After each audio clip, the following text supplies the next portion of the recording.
Last Sunday opened with Hexagram 39, changing at lines 3, 4, and 5 to Hexagram 16. Obstruction moving toward enthusiasm. What unfolded through the week was not a contradiction of that reading, but a deep confirmation of it. The week did not ask for force, it asked for discernment.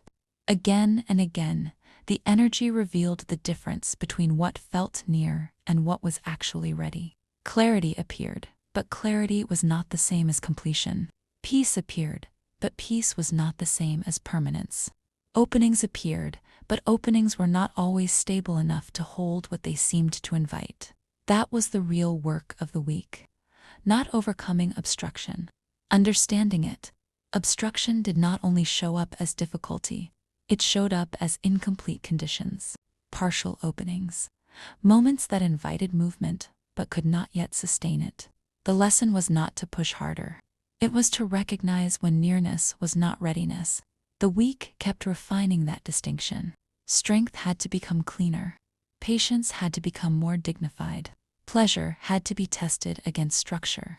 Connection had to be rooted before it could rise. Again and again, the same maturity lesson returned. Do not rush what has not rooted. Do not force what has not ripened. Do not hand authority to what merely feels good. That is how the week carried the movement from 39 to 16. Obstruction was not blocking progress. It was teaching right relationship to progress. It was showing that enthusiasm cannot be trusted when it rises too quickly from untested ground. But when difficulty is allowed to instruct, something different begins to form. Energy gathers more cleanly. Movement becomes more honest. Readiness becomes real. By the end of the week, the message had clarified. A real opening is not defined by how attractive it feels. It is defined by whether it can hold what it invites. That was the ground the week created, not conquest, not breakthrough, preparation. And that is what made the reading true. Obstruction was not the end of movement. It was the discipline that made right movement possible. This week opens with Hexagram 1, changing at lines 1, 2, and 5 to Hexagram 56. The creative moving toward the wanderer. Hexagram 1 is pure creative force, heaven over heaven, strength in motion, potential without obstruction, the energy to initiate, generate, and move. This is not passive energy, it is active, charged, and full of momentum. But the changing lines make the condition more specific. Line 1 begins below the surface. The dragon is hidden. Power is present, but it is not yet time to act fully. This line warns against premature expression. Just because energy is available does not mean the moment is ready for display. Something is forming. Something is real. But it must not be forced into visibility too early. Then line 2 shifts the field. The dragon appears in the field. Here the energy becomes visible and begins to take form in the world. This is the point where creative force can be recognized, shared, or met by others. Line 2 is favorable because what was hidden is now properly emerging. The strength is no longer only internal. It has found right contact. But even here, the line does not suggest domination. It suggests correct appearance, power in right relationship. Then line 5 lifts the movement further. The dragon flies in the heavens. This is the height of the hexagram. Creative force fully expressed, leadership visible, influence at its strongest. But this is where the reading turns, because all that strength changes to Hexagram 56. The wanderer. The movement is not from hidden power to permanent authority. It is from creative power to temporary passage, from visibility to impermanence.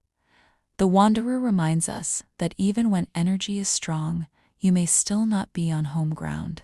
Opportunity may be real, recognition may be real, momentum may be real, but none of that means the moment belongs to you in a permanent way.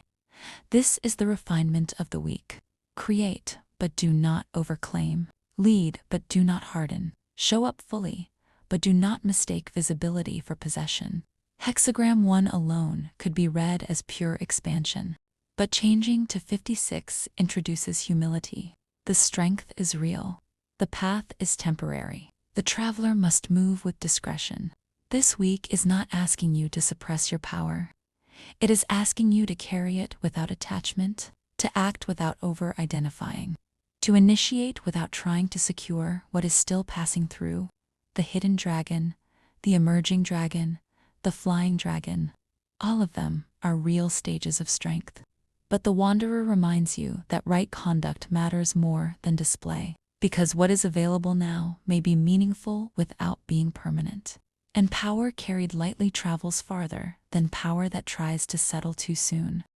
The deeper reflection for this week comes from chapter 32 of the I Ching. The Tao can't be perceived, smaller than an electron. It contains uncountable galaxies. If powerful men and women could remain centered in the Tao, all things would be in harmony. The world would become a paradise. All people would be at peace, and the law would be written in their hearts. When you have names and forms, know that they are provisional.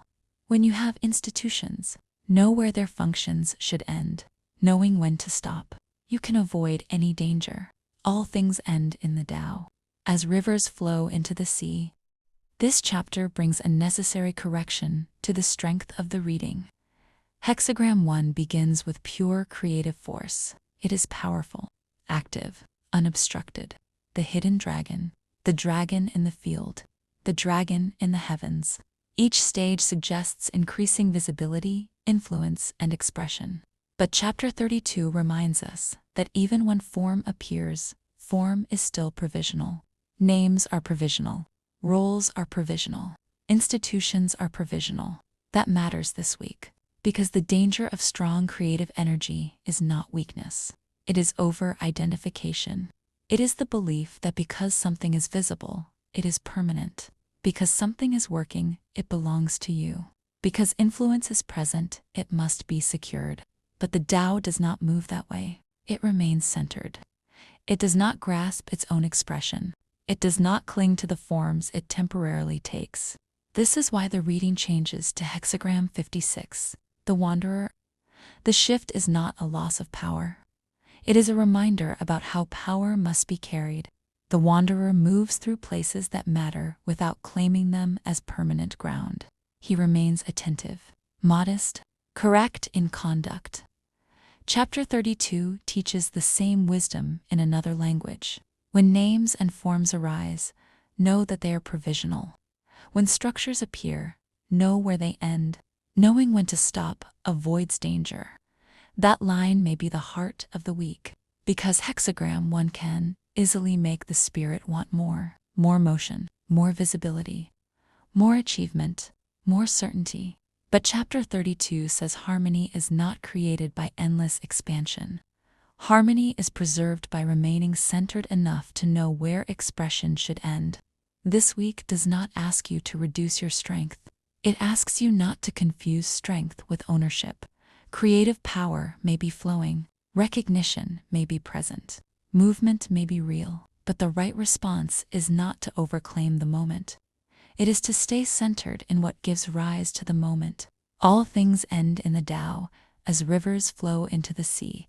That means what is real does not need to be gripped to be preserved. It needs to be carried correctly. The creative gives the power to begin. The wanderer teaches how to move through what begins without trying to possess it. Chapter 32 keeps both in right proportion. Remain centered. Let form be provisional. Know where to stop. That is how strength stays in harmony with the way.